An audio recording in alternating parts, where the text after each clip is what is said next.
Hi, Assalamualaikum. Welcome to my class. And today will be our first class for UED 102 Study Skills.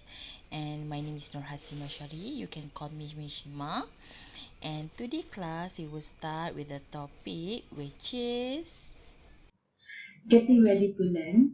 So these topics we will learn three subtopics, which are making the transition, which is from school to university or any other institutions where you're going to further your studies. The second one is characteristics of successful students. The third one is using learning style to enhance performance. Okay, the first one. So the first subtopic we will learn on making the transitions, which is from school to university or any other institution that you're going to further your study.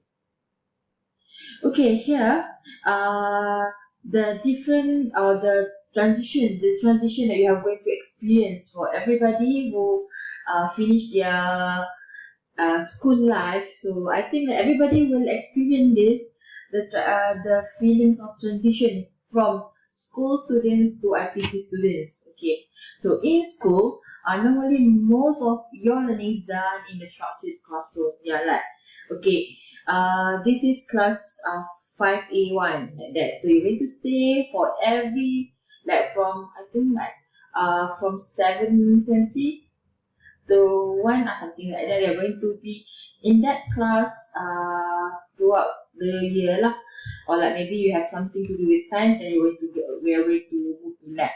But in university, most of your learning consists of study and assignment work completed in your own time. And here in university, you are very like your flexibility is really demanded from students. So you need to manage your own time, and there are no assigned classroom for you. So you are going to follow your schedule. So you'll be here at this time, you'll be here at this time. So that's the difference between school and university. The second one is teachers give out regular assignments and provide advice and resources to help complete them. Since in schools is projected by the governments of education, so every school in Malaysia you will learn the same thing and you will do the same thing. So uh, it's easier for you to find resources and like to or like maybe it's easier for you to find advice in order to complete your assignments rather than in university where your assignment is given out in the first week. You're expected to develop and stick to your own study schedule, keep track of assignment due to dates and exam, and complete your weekly readings. Here is like you need to manage your own time. Then you're freely to do when you're going to do your presentation or your assignment. So it's up to you.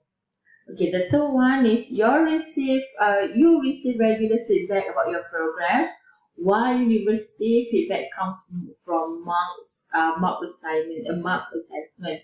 Here, like of course, like I think in school, teachers are demanded to have one teacher, one student sessions. But while in university, you as a student you need to go and find the lecturer and need you ask to whether you can have that session from the lecturer. So it's quite different. And you're of course as a student, a school student, you will know your progress, but as university student, you will know your progress, but to be in detail, you need to go and find the lecturer to know more. Okay. And the last one, you are given pre-prepared reading list and might not be required to list your reference. While in university, your assignments are large and require independent research, including finding your own resources in the library and online journal. You will be required to provide reference lists that are 100% accurate and properly formatted. Here, I think this is the biggest difference. The biggest difference. Why is it like why it is because in your school, I think the reference that you have is guided by your lecturer, by your teacher. While in university, you need to find everything on your own. whether this is accurate to what you have learned. And of course, all the reference stated in your syllabus will be accurate. However, the information inside your reference you need to find on your own. So it's quite different than school. Here, and we are going to like find out more on the difference between teacher and also lecturer. So teacher versus lecturer. So I think what would I think the greenish color one will be for teacher, and the yellowish one will be for lecturer. So teacher approach you if they believe you need assistance, while the lecturer are usually open and helpful, but most expect you to take the initiative and make contact if you need assistance. See the difference? Okay, the second one is teacher have been trained in teaching method to assist in imparting knowledge to understand to students, while lecturers have been trained as expert in their particular areas of research. Their workload model is for 40-40-20, which are 40% of time teaching, 40% is research, and 50% as service to the university. See, quite different than teacher, meaning teacher they know how to teach, but as a lecturer they are very expert in that area. Okay, I mean not the teaching area, but the field of subject you're going to do from the lecture.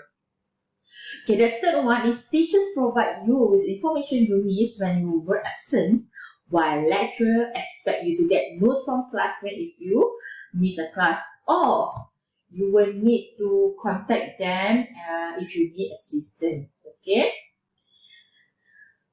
Then we move on to assessment school in school versus in university. Okay, I think the greenish one will be schools and the yellowish one will be university. Okay, teachers frequently rearrange test dates to avoid conflict with school event, while lecturer in different course usually schedule tests without regard to the demands of other courses or outside activities. Yeah, because we don't even know what happened. As a lecturer, we communicate, but we don't even know the deadline of the subjects. But I think in school they need to plan earlier. When this is test, okay, what subject for at this time, what subject this time. So it's quite different than university.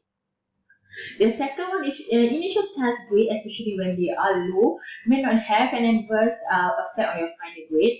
And university test may evaluate or cumulative account for a substantial part of your course grade. And the third one is guiding principle effort count. Courses are usually structured to reward a good faith effort. And one university guiding principle result count. Though a good faith effort is important in regard to the lecturer willingness to help you achieve good result, it will not substitute for result in the grading process. So it's quite different. I think in school you are taught to have a good faith effort lah. Okay, here is the codes that you may read on your own. Okay, the second one is characteristics of successful student. There are 8 characteristics you need to know. The first one is self-belief. You need to believe in yourself. So you can do this because you are on your own. So you need to have this kind of trait lah. The second one is emotional maturity. Yes, you need to be mature because you need to do everything on your own. And the third one is lifelong learners. The fourth one is heightened self-awareness. Yes, you need to your self-awareness must be at the top level lah. Okay, personal responsibility, motivating purpose, that you need to have your own self-motivate trait. Then number 7 is effective actions, and the last one is mutually supportive relationship. Maybe you need to have a good peer. Okay, and here also I provide the code that you need to read on your own.